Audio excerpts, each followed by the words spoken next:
So I'm excited to get into season 4, though. But before that, we got an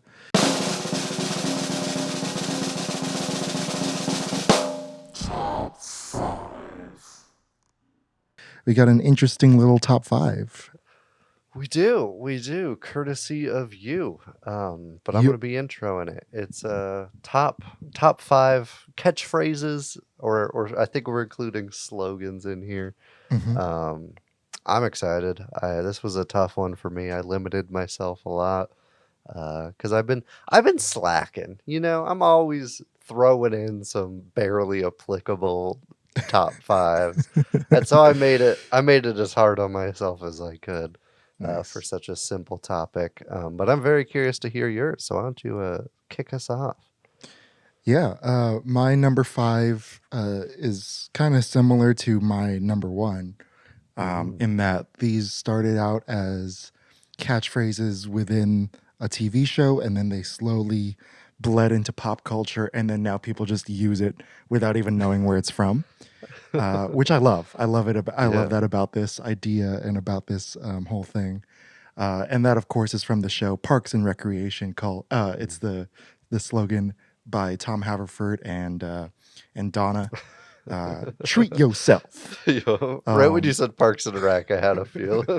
yeah, man, treat yourself. It's so good. It's one day a year um, that these two characters just ball out and buy whatever they feel like buying, because it's Mhm. Treat Yourself Day, and everybody has kind of treated this as like people just say it now when they go Yeah. shopping.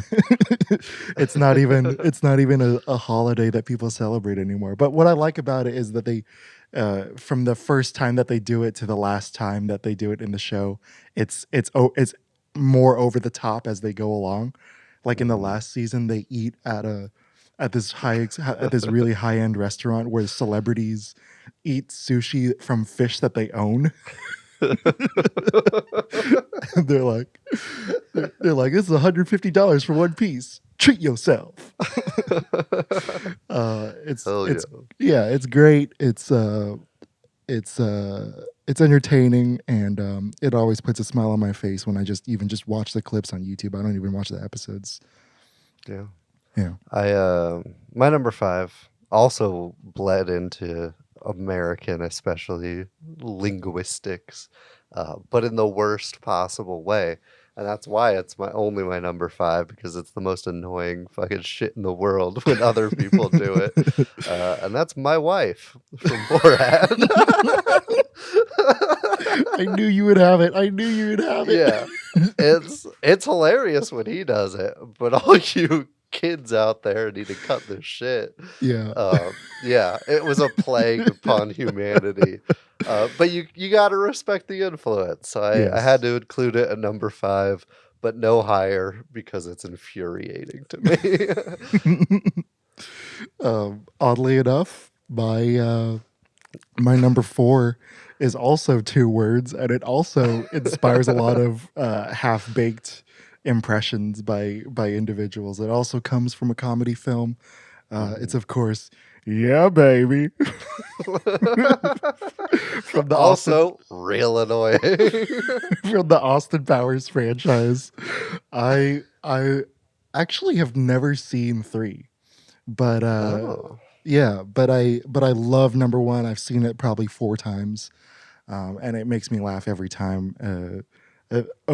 Behave barely missed my list as well, Oh, behave. or $1 million also barely missed my thing. Yeah, I think $1 million is the most annoying to come out of the Austin Powers franchise. Dude, my A push teacher literally did this every time he said the word Oh, million. Jesus. He didn't do the voice, but he would look up at See, us to that's see if we, hilarious. yeah, just to see if we got the reference. He'd go like, Am I hip? Am I cool? That's awesome. yeah. Oh, Oh, my shout out, number Mr. Doyle. 4. Yeah, shout out. My number 4 is not a franchise, but a cinematic universe that I dislike. But Ooh. I actually really like this line. My limitations, by the way, I don't even think I said them, it had to be from a movie because I'm always bitching out and doing TV shows, even though these are TV show episodes, so it doesn't really matter. Yeah. And it has to be repeated. And this one's fucking repeated. And that's I Am Groot. I love Woo! it. You can communicate so much just from inflection, and it shows the power of vocal tone. I love it. I think it was a super unique part of the films, and I think it's cool. I like it a lot. So it's my number 4. Hell yeah. This is the first time that I've shouted out that you've shouted out Marvel and I haven't. Yeah, and maybe the last. Oh man, I love Groot. Shout out Vin Diesel. Shout out Vin Diesel. Yeah. My number 3. This show is also from a TV show. Not a comedy one though. It's from a very serious show, but it still has this awesome catchphrase. What I love about TV catchphrases is like I always feel I never know when the catchphrase is coming. But when it does, I always feel like standing up in my couch and like applauding because I'm like, yeah, they brought it back. Said it. You some said bazinga again. Yeah. No. You said it wasn't a comedy, so Yeah. Oh man, I can't stand Big Bang Theory. I'm sorry. I'm sorry if Blackface that's for your favorite. nerds. It is. It really is. It really is. Ew. But the craziest thing about Big Bang Theory that I learned though was like those laughs are all real.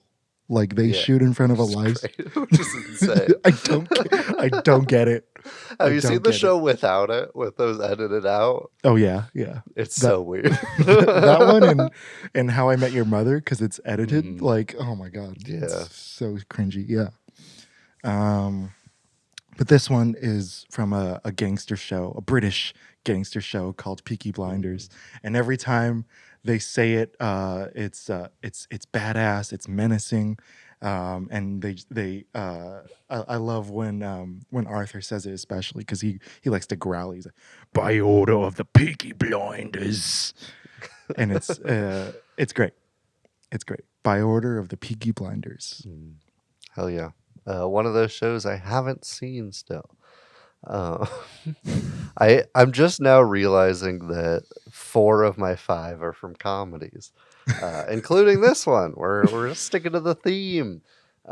This one kind of goes 2 ways. I wrote it with a blank in it because it's Party on Wayne and or Party on Garth. From Wayne's World. It's just so wholesome. It's so like Yeah. friendly and nonchalant, Yeah. and it makes you smile. And so it's just a nice family friendly choice.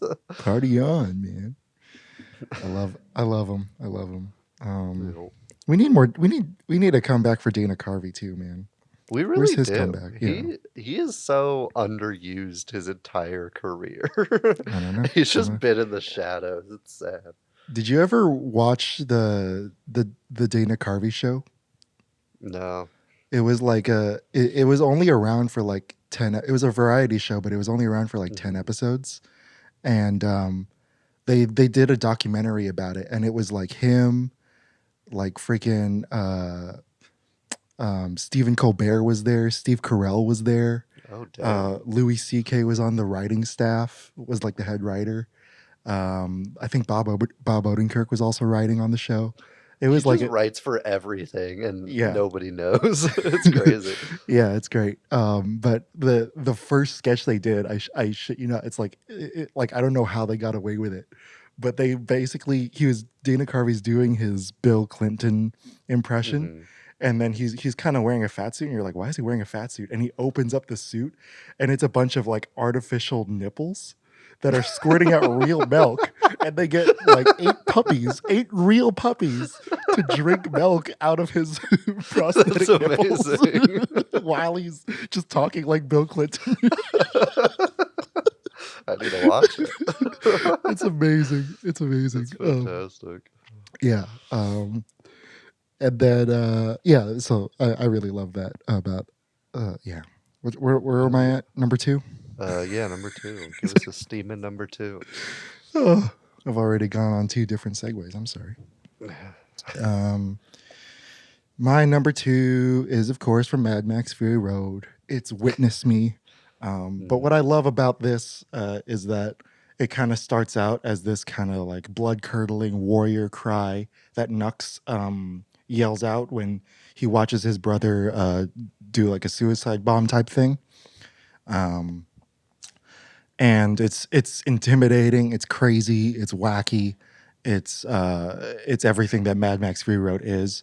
But when Nux is redeemed later on, and he sacrifices himself at the end of the movie to save the group, he those are his last words again. Witness me when he and so Mhm. it's I think it's beautiful. I think it's poetic the way it's used throughout the entire film.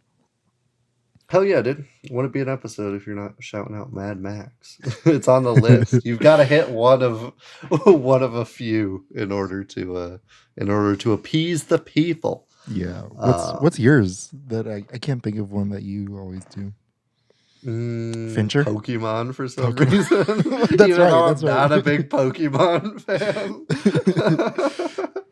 And so my number two is Pikachu, spoken by. I'm just kidding. Can you I thought it was. imagine? I thought it was for a second. No, it wasn't. That'd be hilarious, though. Um, my number two is actually a serious one. Um, hint, Nice. hint. A very scary one, a very intimidating one, said by one of the most cliche but also greatest villains. That's Heath Ledger's Joker with Oh, Why okay. So Serious. Um, Nice. Nice. this one's mostly for a bit on my list, which will come to fruition on my next pick. But I also love it a lot. It's great. It's scary. Every single time he says it, you know a motherfucker's about to die. And I like it a lot. It's terrifying. It scared my little bitch ass in a movie theater. So, Yes. yeah, number two. Dude, the Halloween in 2008 was full of so many jokers trying to It say that really line. was. And butchering it every time. uh, This is our top five lines that are butchered by the general public. yeah. No, excellent choice. Excellent choice. Thank I you, love that sir. line. Um, my number one is equally cliche, but is I think even more ubiquitous Hmm. because it's it's one of those jokes joke lines that like never fails in any social situation. You Okay. can you can Oh, use I it think in I know it. you, Yeah, you I could use think I it know at the where this is bank. going. You could use it in church. You could use it at the gas station. You could use it Yeah. in a baseball game. I don't know what you guys do for fun, but of course it's from The Office. Michael Scott's Hmm. famous bit.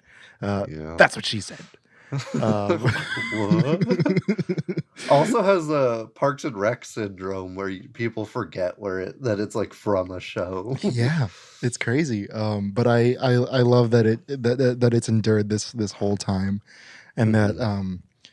as uh, the kind of new generation of Office fans emerged on Netflix, like it kind of went back into the thing because I remember using it a lot in grade school, and then Yeah. but like not that many people watched The Office back then, and then when more people started watching, I was like, oh shit, okay, cool, this is awesome. People are saying this Hmm. again. Yeah. Yeah. We're getting on a lot of tangents, but I'm gonna get on another. On the flight back, I saw two of the kids that like just pissed me off with their TV and movie habits on the flight. Because one motherfucker had The Office on like the in-flight screen, and then was playing a game on her phone. And on her phone, she had the screen within a screen and was watching Friends. And it was the most insane shit I've ever seen. Yeah. And even more insane, arguably, the kid in front of me watched Bumblebee 3 times in a row. Which is wild. That's I don't know. oh my goodness. Yeah. I I like Bumblebee, but I'm not like I don't Would you know. watch any movie 3 times No, I back would to back to back? not back to back to back. No, that's It's insane. insane. Yeah. Yeah. I mean, I can't really judge because I watched 7 hours of Breaking Bad on that flight, so, I had to True. catch up somehow. True. Anyways, my number 2 asked the question, "Why so serious?" Number 1 answers the question with, "I am serious, and don't call me Shirley." Uh, it's great. It's one of my Yeah. favorite movie lines of all time. It's probably one of the funniest lines in TV or movie history if you had to just pick one line out. Yeah. He does repeat it, I think, like 2 or 3 times, so it barely qualifies. I love it. It's fantastic. Everything he says is great.